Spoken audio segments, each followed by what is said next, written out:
생애의 빛 5분 산책에 오신 여러분들을 진심으로 환영합니다. 예수께서 말씀하시기를 마음이 온유한 자가 하늘나라의 땅을 차지할 것이라고 말씀했죠. 팔복 가운데 있는 말씀입니다. 마태복음 5장 5절에 말씀하기를 온유한 자는 복이 있나니 저희가 땅을 기업으로 받을 것이며 그랬습니다.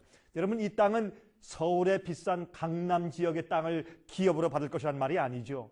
하나님께서 곧 새로 창조해 주실 새 하늘과 새 땅을 받을 것이라고 말입니다. 다시 말해서 온유한 자가 구원을 얻게 된다는 뜻이지요. 여러분, 그러면 온유한 자란 어떤 사람을 말하는 것입니까? 누가 온유한 자입니까? 마태복음 11장 28절과 29절에 다음과 같이 말씀한 것을 볼 수 있습니다. 수고하고 무거운 짐진 자들아 다 내게로 오라. 내가 너희를 쉬게 하리라. 나는 마음이 온유하고 겸손하니 나의 멍에를 메고 내게 배우라. 그러면 너희 마음이 쉼을 얻으리니 라고 말씀하셨습니다. 사람들이 속상하고 괴롭고 무거운 그런 사람들이 와서 예수께서 말씀하기를 그런 자들을 다 내게로 와서 배우라 그랬습니다. 그러면 쉼을 얻을 것이라고요. 여러분, 예수님이 온유한 분이시죠. 예수님께서 말씀하기를 나는 온유하고 겸손하니 그랬습니다. 여러분, 우리는 말이죠, 억울해서 분해서 씩씩거리며 잠 못 이루거나 싸우는 경우가 많이 있습니다. 그래서 쉼이 없습니다. 그래서 쉼이 없는 것입니다.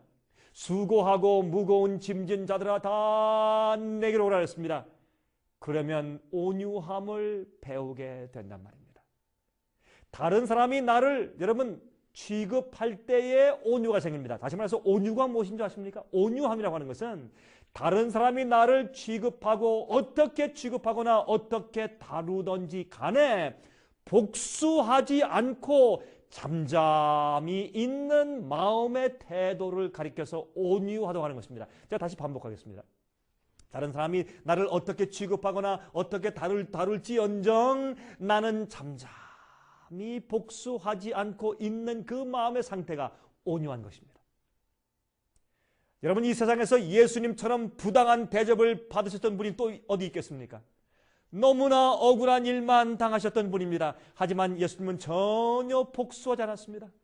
그들의 행한 대로 갚지 않으셨습니다. 조용하게 계셨습니다. 하늘의 평화가 예수님의 마음에 깃들어 있었죠. 이것이 바로 온유한 품성입니다. 그 당시 교회에 있는 자들이 예수님을 부당하고 억울하게 정죄하고 비난하고 괴롭혔습니다. 그때 잠잠히 있었습니다. 가야바의 법정에서 잠잠히 계셨습니다. 뺨을 맞으실 때 잠잠히 계셨습니다. 채찍에 맞으실 때 잠잠히 계시고 복수심에 불타서 부르르 떨지 않으시고 잠잠히 계셨습니다. 십자가에 못 박히실 때에도 잠잠히 계셨습니다. 오히려 그들을 위해서 기도하셨습니다. 하나님이시여 이들을 용서해 주십시오. 이들이 하는 것을 알지 못해서 그렇습니다라고 기도하셨습니다. 그것이 온유한 것입니다. 이사야 53장 7절에 말씀하기를 그가 곤욕을 당하여 괴로울 때에도 그 입을 열지 아니하였으며 마치 도수장으로 끌려가는 어린 양과 털 깎는 자 앞에 잠잠한 양같이 그 입을 열지 아니하였도다. 이것이 온유한 것입니다. 결혼 생활에서 왜 그렇게 파탄이 많고 부부싸움이 많은지 아십니까? 온유함을 배우지 않아서 그렇습니다. 잠잠히 참는 성품이 없어서 그래요. 여러분이시여, 참는 성품을 배워야 합니다.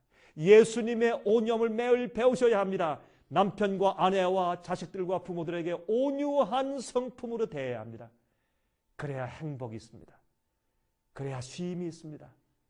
여러분, 온유한 것은 예수님의 마음을 배우는 것이 온유한 것입니다. 온유함은 우리가 예수님의 학교에서 예수님께서 행하신 품성을 배우고 그대로 사는 것이 온유한 것입니다. 그럴 때 진정한 평안과 쉼이 있습니다.